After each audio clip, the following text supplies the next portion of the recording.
우리에게 주시는 하나님 말씀은 구약성경 스가랴서 4장 1절부터 6절까지의 말씀입니다. 스가랴서 4장 1절부터 6절까지의 말씀을 봉독해 드립니다. 내게 말하던 천사가 다시 와서 나를 깨우니 마치 자는 사람이 잠에서 깨어난 것 같더라. 그가 내게 묻되 네가 무엇을 보느냐? 내가 대답하되 내가 보니 순금 등잔대가 있는데 그 위에는 기름 그릇이 있고 또 그 기름 그릇 위에 7 등잔이 있으며 그 기름 그릇 위에 있는 등잔을 위해서 7 관이 있고 그 등잔대 곁에 2 감람나무가 있는데 하나는 그 기름 그릇 오른쪽에 있고 하나는 그 왼쪽에 있나이다 하고 내게 말하는 천사에게 물어 이르되 내 주여 이것들이 무엇이니까 하니 내게 말하는 천사가 대답하여 이르되 네가 이것들이 무엇인지 알지 못하느냐 하므로 내가 대답하되 내 주여 내가 알지 못하나이다 하니 그가 내게 대답하여 이르되 여호와께서 스룹바벨에게 하신 말씀이 이러하니라. 만군의 여호와께서 말씀하시되 이는 힘으로 되지 아니하며 능력으로 되지 아니하고 오직 나의 영으로 되느니라. 아멘. 찬양대의 찬양으로 하나님께 영광을 돌립니다.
감사합니다.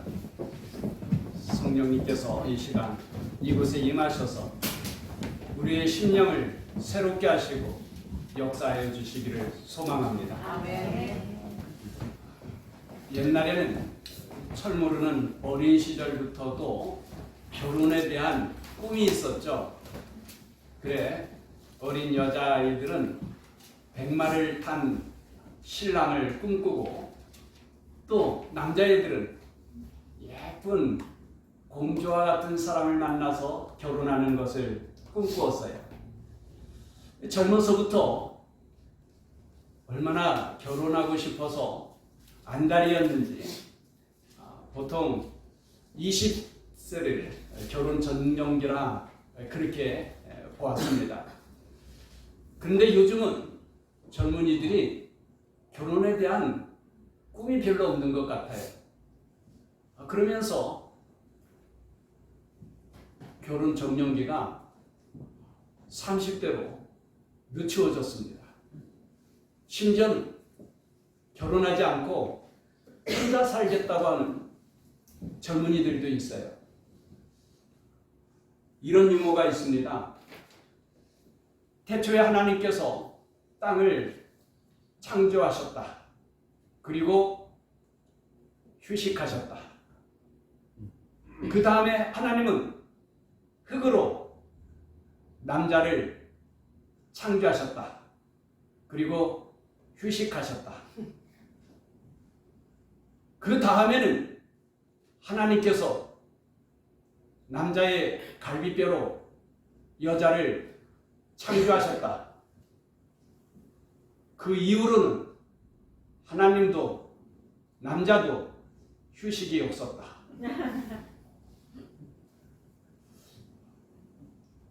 옛날에는 보통 여자들만 결혼에 대한 두려움이 있었고 기피하였는데, 요즘은 남자들도 결혼에 대해서 그렇게 상한 뜨거운 마음이 없다는 것입니다. 이런 유머도 있어요. 남자들이 모여서 회식을 하면서 한 남자친구가 아내를 자랑하는데, 와, 내 아내는 천사다 하면서 자랑을 하는 거예요. 그 옆에 있던 친구가 부러워하면서 한마디 하는데, 야, 너는 참 운이 좋다. 어쩌면 벌써 네 아내가 하늘나라에 갔니? 내 아내는 아직도 살아있거든. 그러면서 친구를 부러워했다는 거예요. 그만큼 요즘 가정에 대한 소중함과 또 기쁨과 행복을 잃어가고 있는 것이죠. 그럼에도 불구하고 가정은 하나님께서 계획하시고 하나님께서 세우신 것입니다. 광야 같은 이 세상 가운데서 우리가 어디에서 안식을 누리고 기쁨과 행복을 누릴 수 있습니까? 평소에는 잘 모르지만 온갖 좋다는 곳을 다 여행하고 집에 돌아와서는 한결같이 하는 말이 있죠. 역시 내 집이 최고다. 그래요. 사람이 참된 안식을 누릴 수 있고 기쁨을 누릴 수 있는 것은 역시 내 집, 내 가정뿐입니다. 하나님께서 세우신 가정과 교회가 참으로 아름답고 행복하고 천국과 같은 곳이죠.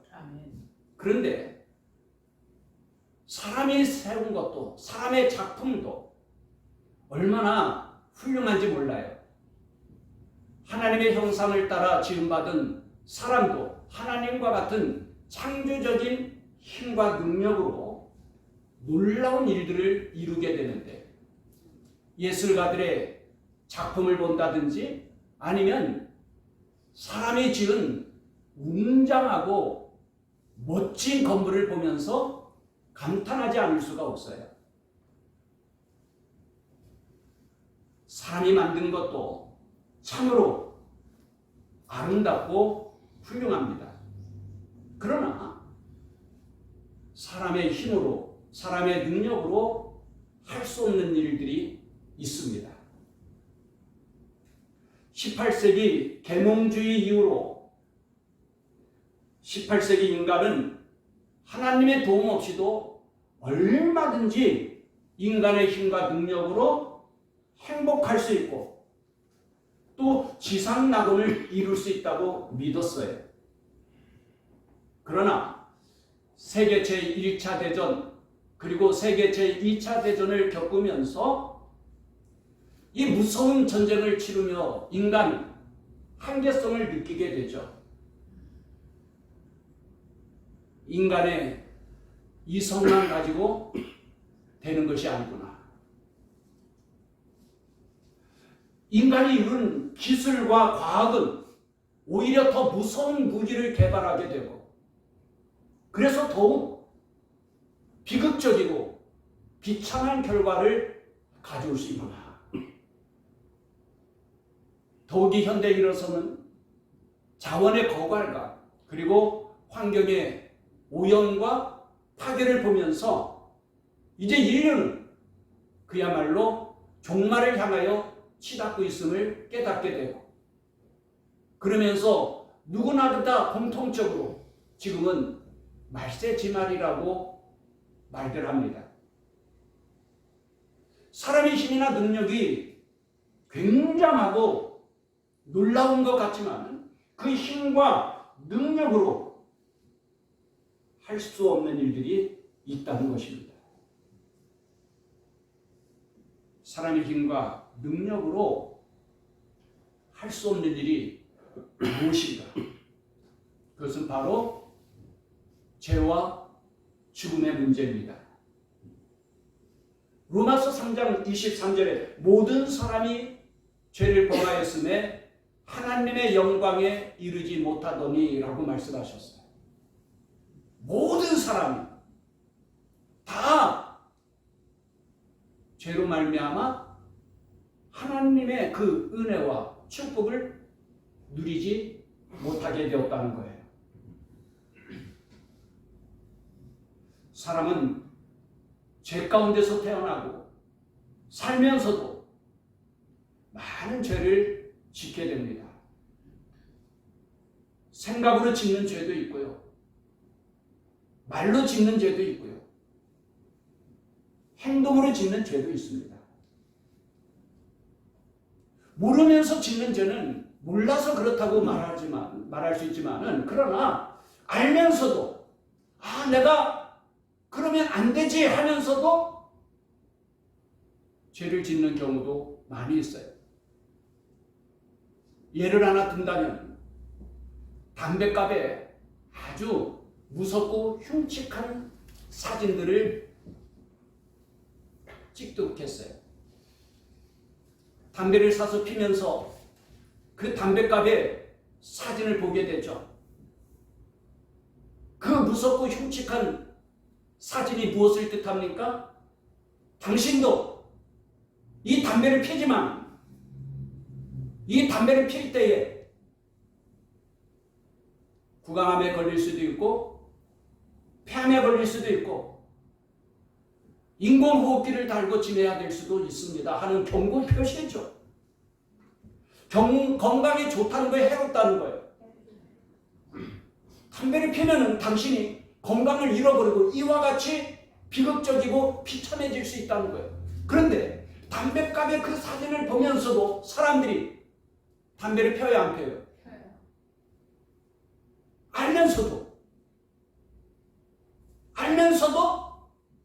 간음하고요. 알면서도 죄 가운데서 쾌락을 즐기고요. 죽을 줄 알면서도 죄를 짓는 거예요. 사람은 죄의 문제를 해결할 수가 없어요. 죄는 반드시 형벌이 따르게 되는데 죄로 말미암아 가시에 찔리는 고통과 아픔과 슬픔과 괴로움 속에서 살다가는 반드시 사망하게 될 것이라고 말씀하셨어요. 죄의 문제를 해결할 수 없는 사람은 죄의 결과로서 죽음의 문제도 해결할 수 없습니다. 죽음은 한순간에 인간의 모든 노력과 수고를 다 물거품으로 만들고 말아요. 사람은 누구나 죽음을 두려워하고 죽음을 피하고 싶어해요.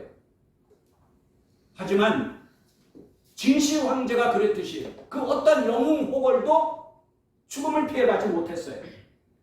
히브리서 9장 27절에 한 번 죽는 것은 사람에게 정해진 것이라고 말씀하시고 사람은 한 번 죽을 수밖에 없는 하나님의 법이 있다고 말씀하셨어요. 세상의 법은 예외가 있지만 하나님의 법은 예외가 없어요. 그래서 그 누구도 죽음을 피할 수가 없는 거예요. 사람이 건강할 때는 맛있는 것 즐기고 좋은 옷을 입고 큰 소리를 치지만은 그러나 죽음 앞에서 두려워하는 거예요. 살았을 때는 천국이 어디 있고 지옥이 어디 있냐고 큰 소리를 치지만은 막상 그도 죽음 앞에 부닥치게 되면은 죽음을 두려워해요. 왜 죽음을 두려워할까요? 아니 죽으면 그만이라고 큰 소리 치고 천국과 지옥이 어디 있느냐고 큰 소리를 치던 사람도 왜 죽음 앞에서 여지없이 무서워서 벌벌 떨까요? 사람은 본능적으로 죽음이 끝이 아니라는 것을 알아요. 죽은 다음에는 죄의 형벌이 따르게 된다는 것을 본능적으로 아는 거예요. 그래서 죽음이 두려운 거죠. 그러니 자살할 수가 없는 거죠. 사람의 힘과 능력으로는 죽음의 문제를 해결할 수가 없습니다. 누가 죽음의 문제를 해결할 수 있을까요? 사람의 힘으로도 사람의 능력으로도 해결할 수 없는 그 죄와 죽음의 문제를 어떻게 해결할 수 있을까요?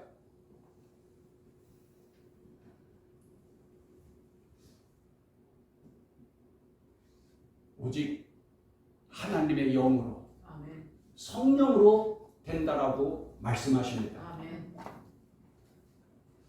오늘 본문은 하나님께서 스가랴 선지자를 통하여서 스룹바벨에게 하신 말씀입니다. 이 배경을 간단히 설명드린다고 하면 이제 이스라엘 나라가 멸망할 즈음에 하나님께서 많은 선지자들을 보내주셔요. 빨리 그 죄에서 돌이키고 회개하라는 거예요. 그렇지 않으면 너희가 큰 두려운 일을 당하게 될 거라는 거예요. 하나님이 그렇게 많은 선지자들을 보내지만은 이스라엘 백성은 회개하지 않고 여전히 죄 가운데서 잘못된 삶을 살아가게 돼요. 그러다가 결국은 마지막 남은 유다도 바벨론에 멸망하고 맙니다. 나라가 멸망하면서 예루살렘 성전은 불태워지게 되고 유다 백성들은 그 2억 마일리 먼 바벨론에 포로로 끌려가게 돼요. 그렇게 비참하게 포로 생활하던 그들이 70년이 지나니까 하나님께서 페르시아의 고레스 왕을 통하여서 은혜를 베푸시는데 이제 유다 백성은 자기들 나라에 가서 성전을 건축해도 좋다라고 허락을 해줍니다. 그 포로 생활하던 유다 백성들이 예루살렘에 돌아올 때에 얼마나 기쁘고 감격하게 되는지 시편에 보면은 그러한 시들이 있죠. 그래 이제 스룹바벨을 비롯하여서 유다 백성들이 감격하여서 예루살렘에 돌아와서 성전을 건축하게 됩니다. 그런데 성전 건축하는 일이 옛날이나 지금이나 만만치가 않죠. 아니 막상 예루살렘에 돌아왔는데 자기들이 살 집도 없어요. 양식 문제 해결조차도 어려운 거예요. 거기다가 성전을 건축하려고 하니 사마리아를 비롯한 이웃나라에서 방해를 하는 거예요. 그게 너무 어려우니까 그만 성전 건축하다가 중단하고 맙니다. 하나님께서 학개 선지자나 스가랴 선지자를 통하여서 경고하시죠. 하나님의 성전이 저렇게 불타서 폐허가 됐는데 너희들만 집을 짓고 살집을 짓고 그렇게 해서 하나님이 복을 주시겠느냐. 성전이 지금 저지겠는데 너희가 하나님의 성전을 건축하지 아니하면은 하나님의 은혜와 축복을 누리기는커녕 재앙을 당하게 될 것이다 하면서 선지자를 보내서 성전 건축을 다시 시작할 것을 경고하십니다. 하지만 스룹바벨과 유다 백성들은 성전 건축할 만한 힘이 없는 거예요. 능력이 안 되는 거예요. 아니 지금 우리가 어떻게 성전을 건축할 수 있습니까? 맨손으로 성전 건축할 수가 없잖아요. 돈도 있어야 되고 더군다나 주변 나라들이 저렇게 방해하고 있는데 어떻게 성전을 건축합니까? 지금은 때가 아닙니다. 그러면서 14년이란 세월이 지나가게 됩니다. 바로 그런 때에 하나님께서 스가랴 선지자에게 8가지 환상을 보여주시는데 그 중에 오늘 본문은 5번째 환상이래요. 하나님께서 오늘 말씀을 보면은 승군 등잔대를 보여주십니다.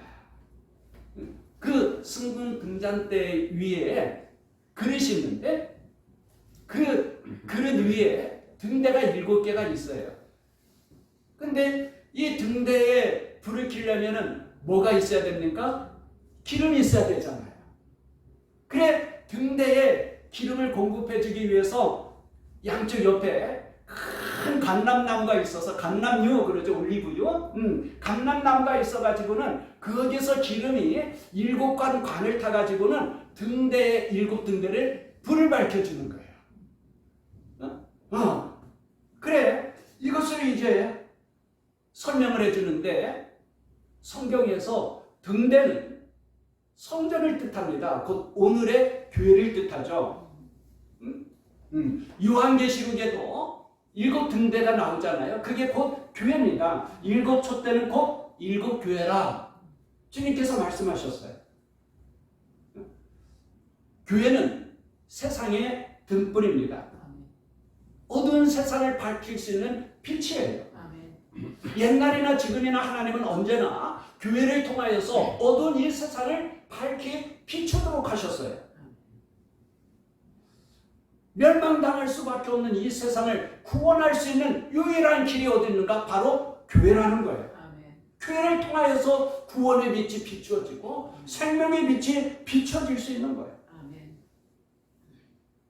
그런데 이 교회의 등불이 꺼지지 않을 수 있는 이유가 어디에 있는가? 바로 기름이 계속 공급되고 있다는 사실입니다. 하나님께서 스가랴 선지자를 통하여서 환상을 보여주시면서 이런 것들을 가르쳐 주시면서 하나님은 말씀하십니다. 6절 말씀인데 같이 읽어보십시다. 6절 말씀 시작. 그가 내게 대답하여 이르되 여호와께서 스룹바벨에게 하신 말씀이 이러하니라. 만군의 여호와께서 말씀하시되 이는 힘으로 되지 아니하며 능력으로 되지 아니하고 오직 나의 영으로 되느니라. 아멘. 아멘. 여기 이는 힘으로 되지 아니하며 능력으로 되지 아니하고 그랬는데 사람의 힘으로 세상의 능력으로 되지 않는다는 거예요. 여러분 한번 생각해 보세요. 사람의 힘을 대표할 만한 인물은 역시 삼손이죠. 삼손이 얼마나 힘이 센지 그를 감당할 만한 사람이 없어요. 블레셋 사람들이 삼손의 힘 앞에 꿈쩍을 못해요. 그런데 그렇게 힘센 삼손이 나라도 구원하지 못하고 자신조차 구원하지 못해요. 이 힘센 삼손이 그만 들릴라에게 빠져가지고는 결국 두 눈이 뽑히고요. 머리카락이 잘리워지고요. 그리고 맷돌을 갈면서 블레셋 사람들의 조롱거리가 돼요. 그러다가 결국은 비참하게 죽임을 당하고 맙니다. 힘으로 안 된다는 거예요. 세상의 능력으로도 안 돼요. 세상의 어떤 권력과 재력을 가지고 교회의 등불을 밝힐 수 있는 것이 아닙니다. 여러분, 유럽이나 서구들의 교회를 보십시오. 그 성전들이 한결같이 얼마나 아름답고 웅장한지 감탄하지 않을 수가 없어요. 제가 유럽에 가서 들으니까 그런 성전들이 보통은 500년 이상씩 걸려서 지은 건물들인데, 여러분 500년 그러면 입에 안 벌어져요? 500년 동안 그 건물을 지을 때에 얼마나 많은 돈을 쏟아부었겠어요? 그 건물을 건축할 때 얼마나 큰 권력을 가지고 그 건물을 지었겠어요? 어마어마한 건물이지. 그런데 그 화려하고 멋진 성전이 타락한 그 중세시대를 밝혀주지 못하는 거예요. 어두운 세상에 등불이 되지 못하는 거예요. 세상의 그 어떤 재물과 권력으로 타락하는 그 중세시대를 막지를 못하는 거예요. 초대교회는 내게 금과 은은 없어도 성령의 권능으로 놀라운 구원의 역사를 이루었는데, 중세시대 때는 금과 은은 있지만은 세상을 구원할 만한 능력이 없어요. 오늘 본문은 말씀하십니다. 이는 힘으로 되지 아니하며 능력으로 되지 아니하고 오직 나의 영으로 되느니라. 아멘. 아멘. 오직 하나님의 영, 성령으로 되느니라. 아멘. 개인이든 교회이든 성령으로 말미암지 아니하면 실패할 수밖에 없어요. 성령으로 말미암지 아니하면 멸망할 수밖에 없어요. 교회 건물이 아무리 크고 화려하여도, 크고 웅장하여도 교회의 능력은 오직 하나님의 영, 성령에 있음을 믿습니다. 아멘. 여러분, 초대교회의 예배당을 생각해 보세요. 저는 우리 삼층 목양실에서 지내면서 얼마나 감사하고 감격해 하는지 몰라요. 왜 그러냐면 제가 성지순례 가보니까 마가의 다락방이 이렇게 크지 못해요. 참 작고 보잘것 없어요. 그런데 사도와 그 초대교회 성도들이 마가의 다락방에 모여서 기도하기를 힘쓸 때에, 바로 오늘이죠, 오순절에 성령이 임하시게 되죠. 아멘. 그들의 삶에 놀라운 변화가 일어나요. 아멘. 그 겁 많고 비겁하던 사도와 제자들 문을 박차고 나가서 성령의 권능으로 놀라운 기적들을 일으키고 복음을 전하면서 오늘의 교회를 세우게 된 줄 믿습니다. 아멘. 여러분, 교회를 교회되게 하고 교회를 통하여 세상을 밝힐 수 있는 것은 오직 성령의 능력인 것을 믿습니다. 아멘. 하나님의 자녀를 되게, 하나님의 자녀 되게 하고, 하나님의 자녀가 하나님의 자녀답게 살아갈 수 있는 힘과 능력도 오직 성령으로 말미암습니다. 아멘. 내 힘과 내 지혜와 내 능력이 아니에요. 세상에 어떤 능력이 아니에요. 오직 성령입니다. 하나님의 영. 아멘. 오늘 본문은 오직 하나님의 영으로 된다는 거예요. 아멘. 하나님께서 우리의 죄와 죽음의 문제를 해결하시기 위해서 아주 중요한 핵심적인 두 가지 약속을 하셔요. 하나는 메시아에 대한 약속입니다. 로마서 6장 23절에 죄의 삭은 사망이요 하나님의 은사는 우리 주 예수 그리스도 안에 있다고 말씀하셨어요. 아멘. 예수 그리스도께서 우리의 죄를 대신하시고 십자가에 달려 죽으심으로 말미암아 이제는 누구든지 예수 믿고 구원받을 수 있는 길이 열리게 된 거예요. 아멘. 그러나 성령으로 말미암지 아니하면 그 누구도 예수를 그리스도라 시인할 수 없고 예수를 나의 주님으로 영접할 수 없다는 것입니다. 로마서 8장 1절 2절에 그러므로 이제 그리스도 안에 있는 자에게는 결코 정죄함이 없나니 이는 그리스도 예수 안에 있는 성령의 생명의 법이 성령의 법이 죄와 사망의 법에서 너를 해방하였습니다. 아멘. 성령께서 내 마음 가운데 역사하실 때에 죄의 문제가 해결돼. 아멘. 죄짓고 싶은 마음이 떠나가고 아멘. 미워하던 마음이 사랑하는 마음으로 채워지게 돼. 아멘. 술이나 담배나 도박이나 음란한 것들이 내 마음에서 떠나가게 돼요. 생명의 성령의 법이 죄와 사망의 법에서 너를 해방하였습니다. 아멘. 성령으로 말미암아 우리는 이제는 죄를 멀리하게 되고 아멘. 하나님을 사랑하게 되고 아멘. 거룩하고 경건하게 살고자 하는 마음이 일어나게 되는 거예요. 아멘. 성령으로 말미암아 부활의 산소망을 갖게 되고 아멘. 영원한 기쁨과 영광을 사모하게 됩니다. 아멘. 하나님은 이러한 은혜와 축복을 누릴 수 있도록 교회를 세우셨습니다. 아멘. 교회는 사람이 세우는 것 같고 사람이 부흥시키는 것 같지만 아닙니다. 오직 성령님께서 역사하시는 거예요. 아멘. 오늘 본문은 오직 성령으로 말미암아 이루어지게 된다는 것을 말씀하십니다. 그러면 우리가 어떻게 성령으로 충만하고 성령의 권능 가운데 살아갈 수 있습니까? 그것은 바로 기도할 때입니다. 아멘. 할렐루야. 아멘. 무엇할 때? 기도할 때. 기도할 때. 아멘.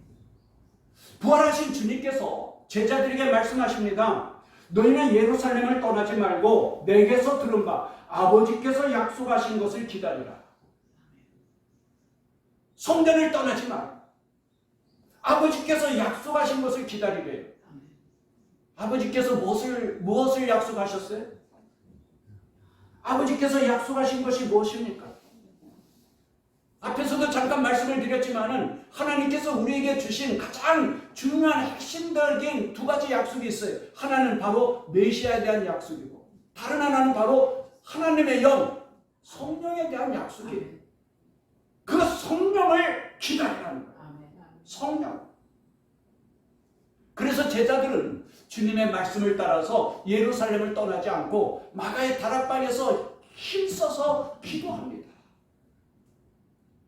그렇게 저들이 모여서 함께 열심히 기도할 때에 바로 오늘 오순절에 성령이 임하셨다. 아멘.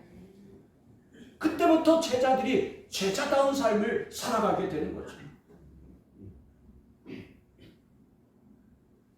우리가 예수님을 믿으면서도 여전히 서는 것이 답답하고 기쁨과 즐거움이 없다면 그것은 기도가 부족하기 때문에 기도가 없기 때문에 우리 아버지 하나님은 자녀들에게 좋은 것들을 약속해 주셨어요. 하나님의 자녀들에게는 구할 권세를 주셨고 아멘. 구하는 자에게는 하나님께서 좋은 것들을 선물로 주신다고 말씀하셨어요. 아멘.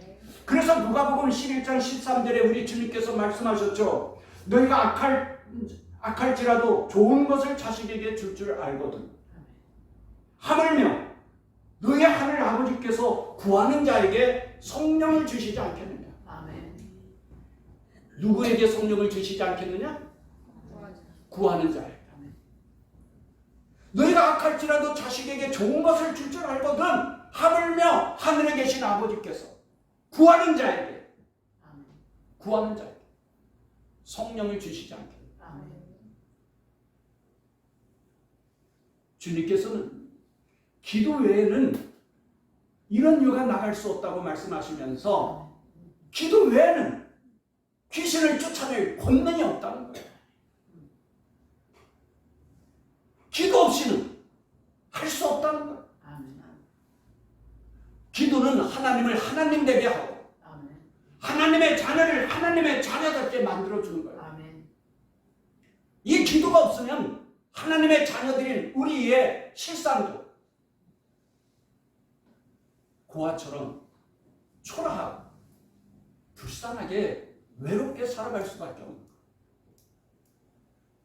오직 기도할 때 성령의 감동하신 거, 성령의 가르치신 거, 성령의 인도하신 거, 성령의 다스림 속에서 살아갈 수 있는 것입니다.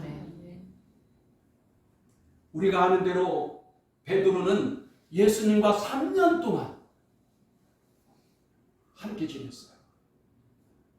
가장 가까이에서 예수님의 가르치심을 다 들었고요. 예수님께서 행하시는 놀라운 기적들을 다 보았고요. 그럼에도 불구하고 베드로는 주면 시기 때마다 실수하고 실패합니다. 오늘 우리도 그럴 수 있어요. 나름대로 열심히 교회 다니는데, 나름대로 신앙생활 열심히 하는데 결정적일 때마다 실수해, 실패해. 왜 그런가? 성경은 그것이 바로 기도의 힘, 기도의 능력이라는 거예요. 기도하다가 성령을 받은 베드로가 확 변하지 않습니까? 그 무기력하던 베드로가 능력의 사도가 되죠. 그 겁 많고 비겁하던 베드로가 담대한 사람이 돼요. 성령으로 말미암아 베드로가 교회의 반석이 되고 예수님의 수제자로서 위대한 사도의 길을 걸어갈 수 있게 되는 거예요. 오늘 우리도 마찬가지입니다. 오직 하나님의 영으로 됩니다. 개인이든 교회이든 성령이 떠나면 아무것도 아니에요. 멸망받을 짐승처럼 되는 거예요. 그러므로 다윗은 무수한 고난을 당하면서도 하나님께 뭐라고 기도합니까? 주여, 주의 영을 내게서 떠나지 않게 하옵소서. 주의 영을 내게서 거두지 마옵소서. 내가 어떤 시련과 역경을 당해도 좋습니다. 고난을 당해도 좋습니다. 그러나 주여, 내게서 주의 영을 거두지 마옵소서. 그게 다윗의 기도예요. 금으로 된 등대가 있다고 하여도 기름이 떨어지면 아무 쓸모가 없는 것입니다.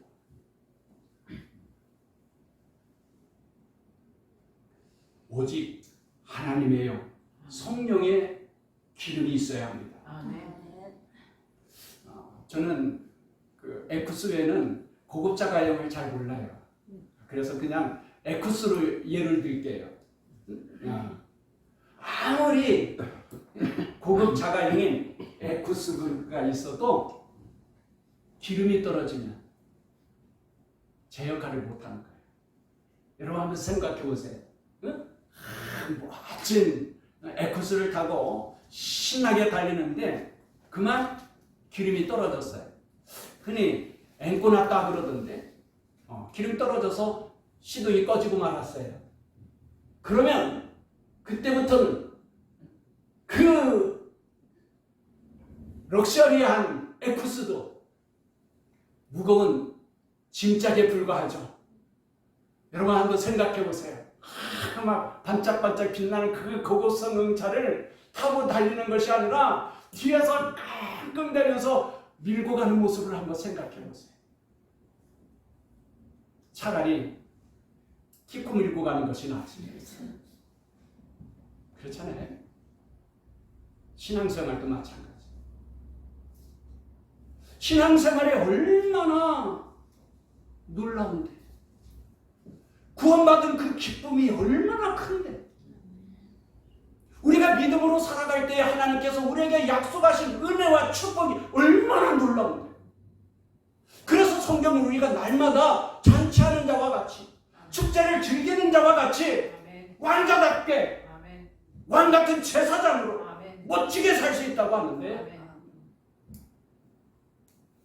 하나님의 영, 성령이 떨어지면 신앙생활에 기쁨이 없어요. 입만 벌리면 불편한 거예요. 힘들다는 거예요. 신앙생활조차도 무거운 짐짝이 돼버려요. 한번 생각해봐요. 그 럭셔리한 에쿠스를 밀고 가는 모습을. 하나님께서 우리에게 놀라운 것들을 약속하셨는데 성령이 바닥나니까 기쁨이 없다니까요. 신앙생활도 무거운 짐이라니까요. 피할 수만 있으면 피해가고 싶다니까요. 우리 주님께서 얼마나 안타까워하겠어요. 응? 금등대인데, 에쿠스인데 불을 밝히지 못하고 낑낑거리면서 고통스러워하고 괴로워하면서 그가 밀고 가는 신앙생활. 주님의 마음이 얼마나 답답하고 아프실까요? 성경을 항상 기뻐하고 범사에 감사하라는데 그게 됩니까? 기름이 떨어졌는데, 성령의 역사가 오는데 그게 되냔 말이에요. 금등대는 있는데 기름이 떨어졌으니 그 교회가 어떻게 세상을 밝힙니까? 오히려 삼손처럼 비웃음거리가 되고 말죠. 지탄의 대상이 되고 말죠. 오직 하나님의 영, 성령이 있어야 됩니다. 성령의 기름이 부어질 때에 우리는 성령의 열매를 맺으면서 사랑 가운데 행하고 항상 기뻐하고 온유와 겸손함으로 살고 하나님의 영광을 드러내며 살 수 있는 거죠.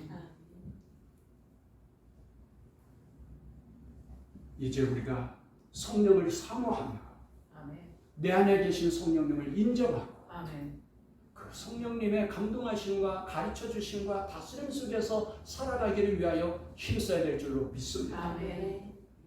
우리 모두가 하나님의 영으로 충만하여서 어두운 우리의 가정을 밝힐 수 있고 어두운 이 세상을 밝힐 수 있고 초대교회 사도와 성도들처럼 어두운 이 세상에 소망의 빛을 비추어 줄 수 있는 하나님의 자녀, 왕같은 거룩한 백성이 되기를 주님의 이름으로 축원합니다. 기도하겠습니다. 하나님 아버지, 우리를 사랑하시고 우리를 위하여 크고 놀라운 계획을 세우시고 약속을 하셨지만 이는 힘으로 되지 아니하며 능력으로 되지 아니하고 오직 나의 영으로 되느니라 말씀하셨습니다.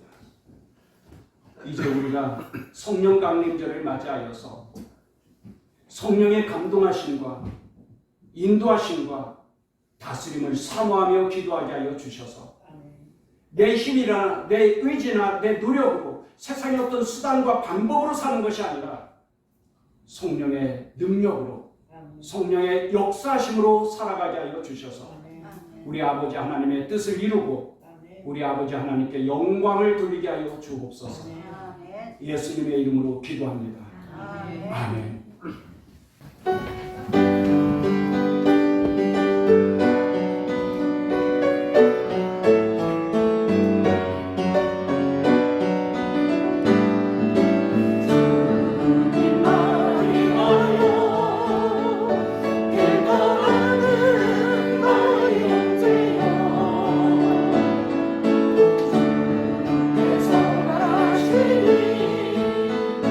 너는 바라